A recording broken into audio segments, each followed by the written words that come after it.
ক্লিপটা চলুন আগে শুনে আসি। সোমা বলছি, সোমা মুখার্জি।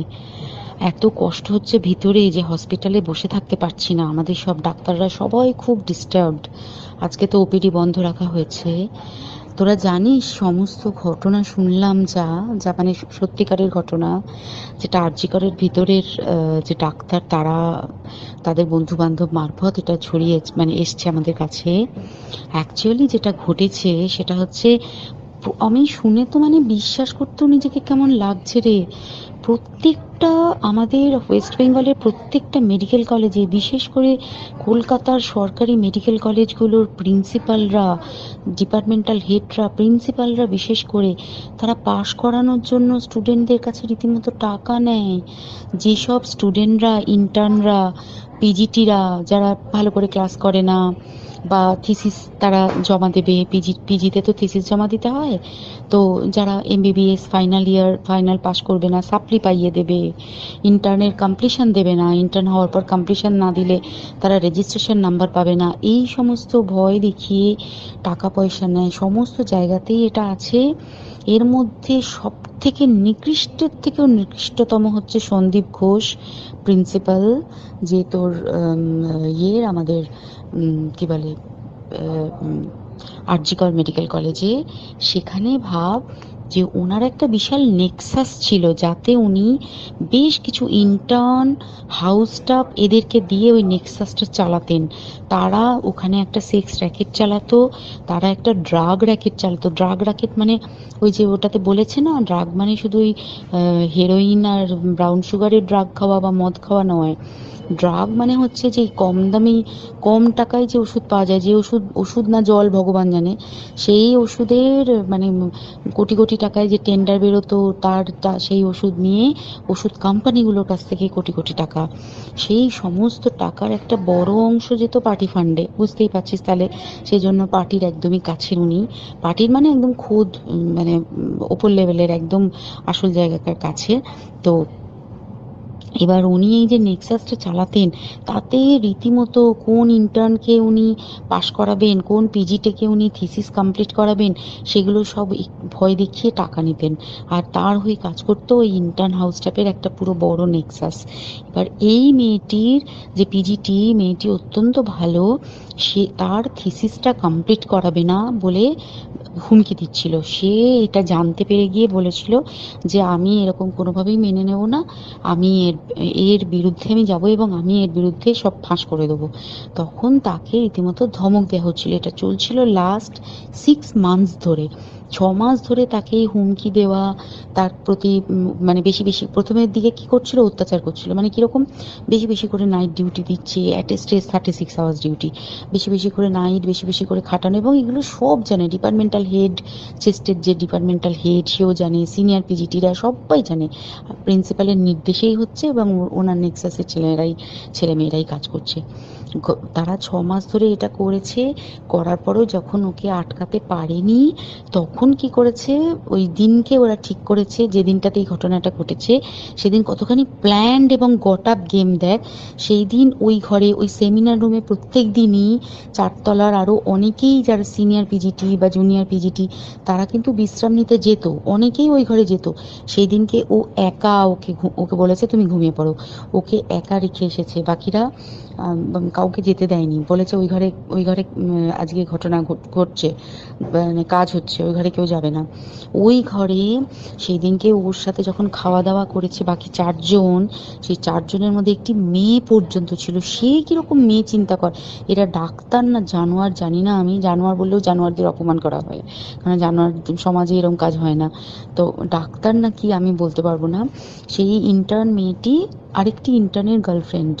তো তার সাথে ওই পিজিটি মেয়েটির প্রচুর ঝগড়া হয়েছে। ঝগড়া হওয়ার পরে তারা তো হুমকি টুমকি দিয়ে চলে গেছে, দিয়ে তারা বলেছে তুমি ঘুমো। এবার ও তো আর জানে না, ভালো মনে শুতে এসেছে। তারপরে তারা গিয়ে মদটদ খেয়েছে, 7-8 জন মিলে চড়াও হয়েছে। এবং তোরা জানিস যে প্রথমে তার হাত দুটোকে দুপাশে 2 জন ধরে রেখেছে, এবং সেই কাজে সেই মেয়েটিও সাহায্য করেছে, ইন্টার্ন মেয়েটি। 2 জন ওকে পা দুটোকে টেনে জরাসন্ধর মতো ছিঁড়ে ফেলেছে, মানে ছেঁড়ার মতো করে টেনেছে, যাতে পেলভিক বোন ভেঙেছে, কলার বোন ভেঙেছে। মানে কি বিপর্যস্ত মানে বিধ্বস্ত, কি নৃশংস অত্যাচার করেছে। ওকে উল্টো দিক করে শুইয়েছে, পিঠের ওপর দিয়ে বুট পরে হেঁটে গেছে, মাথাটাকে এমন থেঁতলেছে যে মানে স্কাল ফাল রাপচার হয়েছে। এই সমস্ত করার পরে শ্বাসরোধ করে তাকে মেরেছে। মেরে তারপরে আরো যেটা আরো ভয়ঙ্কর, যে একটা মৃত মানুষকে মিনিমাম ডিগনিটি দিতে জানে না। তারা নিচে এসে দেখেছে ওই সঞ্জয় তখন বসে মদ খাচ্ছিল অন্য আরো গ্রুপ ডি স্টাফদের সাথে। সঞ্জয় ছেলেটা হচ্ছে তার কাটা সঞ্জয় বলতো ওরা, ওকে বলে ফল গাই। মানে ওর একটু ওইসব আলুর দোষ আছে, ও যত্রতত্র যখন তখন প্রস্টিটিউট এলাকায় যায়। এবার দেখেছে যে একে দিয়ে যদি একটা রেপ করিয়ে দিতে পারি তাহলে ঘটনার মোড়টা অন্যদিকে ঘুরে যাবে। এইবার ওকে বলেছে, যা সেমিনার রুমে তোর জন্য রেখে এসেছি, যা তুই এবার গিয়ে কাজ করে দিয়ে আয়। ও এসে ওই ডেড বডিকে রেপ করেছে যাতে তার ভ্যাজাইনাতে সিমেন্ট পাওয়া যায়। তো এবার এই হচ্ছে, প্লিজ আমি নাম করে ফেললাম সব কিছুই। কতজন আমি যে নামগুলো পাঠিয়েছি এই সব ডাক্তাররা, এরা সব জড়িত জানিস। কিন্তু কেউ কোনো প্রমাণ নেই, প্রমাণ লোপাটের জন্য সেদিনকে ওই ইন্টার্ন এবং ডাক্তাররা যে ওইখানের যে বাথরুমটাতে হাত পা ধুয়েছে, রক্ত ধুয়েছে, সেইটাকে সাত তাড়াতাড়ি প্রমাণ লোপাটের জন্য ওই দেওয়ালকে ভেঙে দিয়ে তার মানে ওই বাথরুমের জায়গাটাকেই ভাঙতে হচ্ছে ওদের। ওখানে নাকি ওরা রুম বানাবে, কালকে দেখেছিস তোরা খবরে। আর বেশি বলতে পারছি না, মানে তোরা তো সবাই প্রোটেস্ট করিস, আমরা তো আমাদের দিক থেকে করছি, কিন্তু কিছুই হবে না। এই পোড়া দেশে কিছুই হবার নেই, শুধু ভেতরে ভেতরে গুমড়ে গুমড়ে কষ্ট পাওয়া। আর আগামী প্রজন্মের যে ডাক্তাররা বেরোবে, তারা যে ইন্টার্ন বা পিজিটি বা এই যাদের কাছে আমরা যাব ভবিষ্যতে, তারা কি ডাক্তার না কি আমি জানি না। কি নিয়ে তাদের কাছে আমরা যাব আর কি করেই বা আমাদের পরের প্রজন্মকে আমরা সুরক্ষিত রাখবো। সম্পূর্ণ অডিওটা শোনার পরে মন মানসিকতা এতটাই উইকনেস ফিল করছে যে কি বলবো, সে ভাষায় বলা বা বোঝানোর মতো এই মুহূর্তে সামর্থ্য নেই। 1947 সালে ভারত স্বাধীন হয়েছিল, কিন্তু বর্তমান 2024 সাল, আর বর্তমান 2024 সালে এই ধরনের যে ঘটনা ঘটতে পারে সেটা কল্পনার অতীত, সত্যি কল্পনা করা যায় না। তার ডাক্তার মৌমিতা দেবনাথকে যেভাবে নৃশংসভাবে খুন করা হয়েছে, তারপরে তার বডিটার মানে মৃতদেহকে ধর্ষণ করা হয়েছে, সেটা পৃথিবীর ইতিহাসে আমার তো জানা নেই যে আর দ্বিতীয় কোনো আছে কিনা। বিশেষ করে মেডিকেল লাইনে পৃথিবীর ইতিহাসে মনে হয় এই প্রথম এটা ঘটেছে, সেটা ভারতবর্ষে, সেটা তো পশ্চিমবাংলায়।